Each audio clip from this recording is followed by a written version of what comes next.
Good evening to all.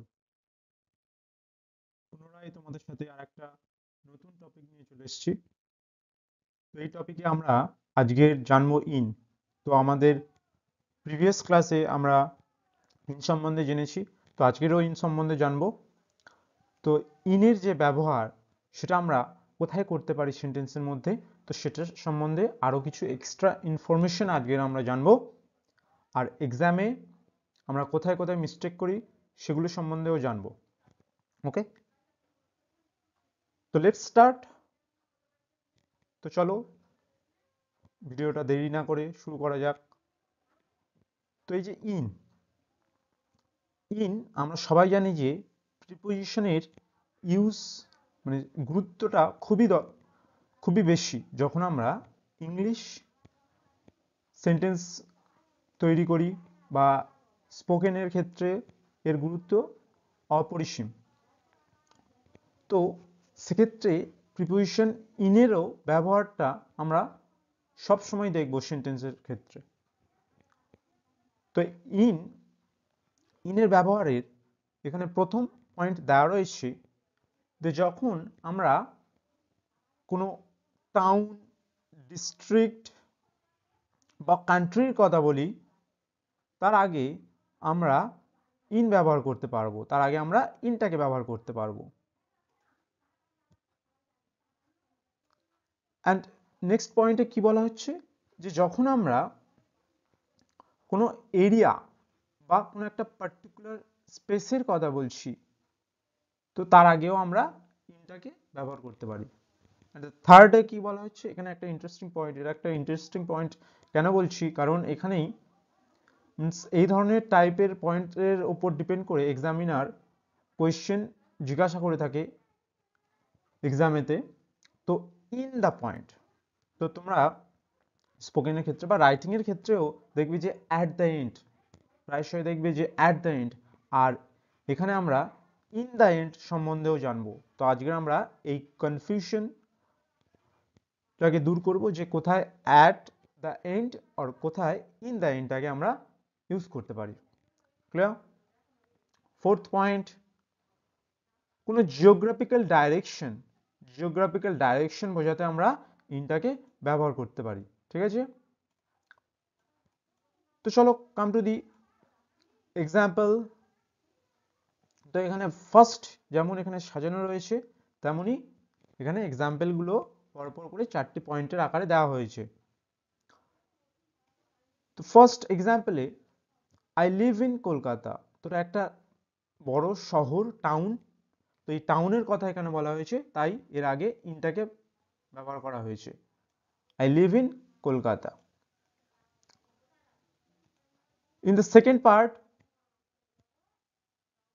You should write in the middle of this blank paper, তো তোমার উচিত মাঝখানে যে ফাঁকা জায়গাটা রয়েছে সেখানে লেখা। তো তোমাকে একটা পেপার দেওয়া হচ্ছে, তো তোমাকে বলা হচ্ছে যে তোমার উচিত যে এই ফাঁকা পেপারটা বা কাগজটার মিডলে লেখা। তো এখানে একটা পয়েন্ট বা পার্টিকুলার এরিয়ার কথা বলেছে, এখানে মিডলের কথা বলা হয়েছে। Clear? Next, third point, you can go home in the end of this class, তো যেটার কথাই বলছিলাম যে কনফিউশন ক্রিয়েট করতে পারে at the end and in the and,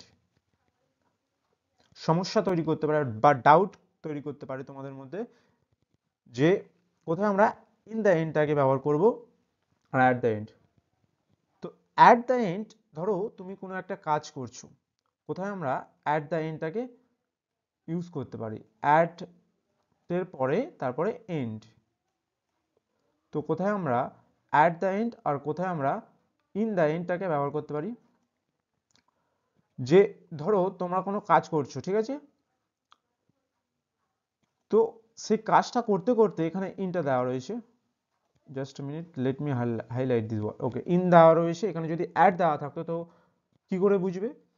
তো যখন ধরো কেউ একটা কাজ করছে, ঠিক আছে, যখন কেউ একটা কাজ করছে তার মিডিলে সে কাজটা করতে করতে রেখে দিয়েছে বা কাজটা বাকি রেখেছে, মানে ফুল করেনি, তো সেক্ষেত্রে তার আগে কিন্তু তুমি অ্যাট দ্য এন্ড বলতে পারো, অ্যাট দ্য এন্ড। আর যদি সে কাজটি পুরোপুরি শেষ করে ফেলেছে, তো তখন তার আগে তুমি কিন্তু ইন দ্য এন্ড বলতে পারো। তো এখানে সেই অর্থে এক্সাম্পলটা দেওয়া হয়েছে যে you can go home in the end of this class. তো এই ক্লাসের পরবর্তীকালে তুমি বাড়ি যেতে পারো। ওকে, অ্যান্ড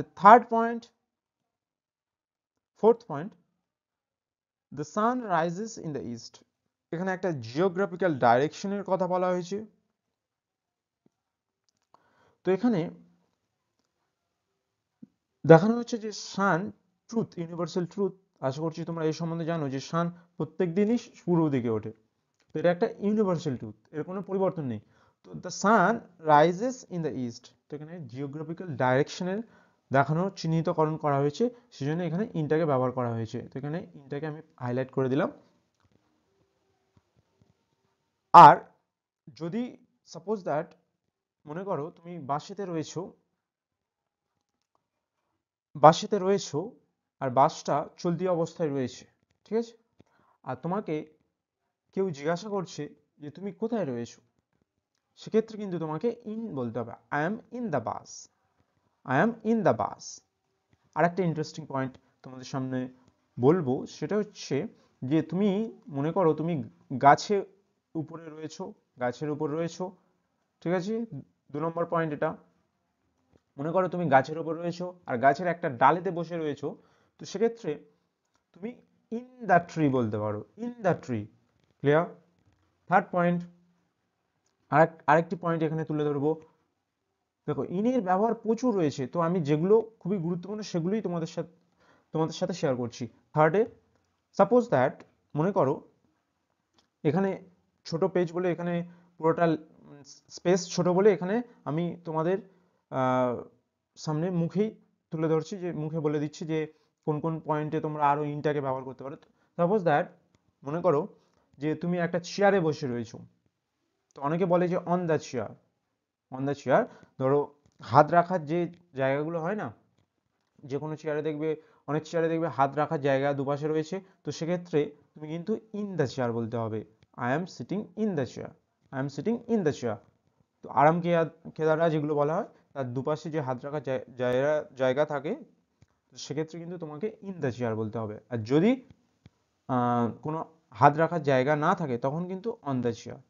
তো এই ধরনের সেন্টেন্স। আর একটা পয়েন্ট এখানে বলবো, সেটা হচ্ছে যখন তুমি তোমার বেডের ওপর শুয়ে থাকো, যখন তুমি তোমার বেডের ওপর শুয়ে থাকো, তখন সেক্ষেত্রে কিন্তু ইন দা বেড।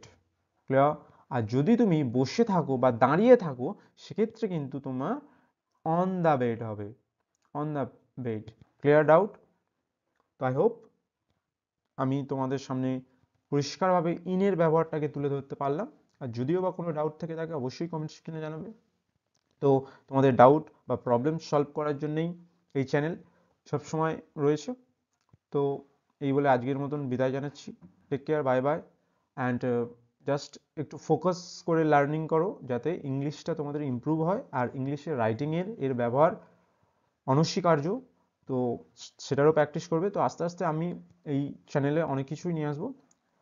আর এই ভিডিওর পিডিএফটা তুমি টেলিগ্রামে পেয়ে যাবে, ওশিয়ান এডুকেশন পয়েন্ট নামে চ্যানেল। আর ফেসবুকে আমাদের দৈনন্দিন জীবনে ডে অফ দ্য ওয়ার্ড আমরা প্রোভাইড করছি, সেখানে গেলে তুমি ডে অফ দ্য ওয়ার্ড প্রচুর দেখতে পাবে। তো take care, bye bye, tata.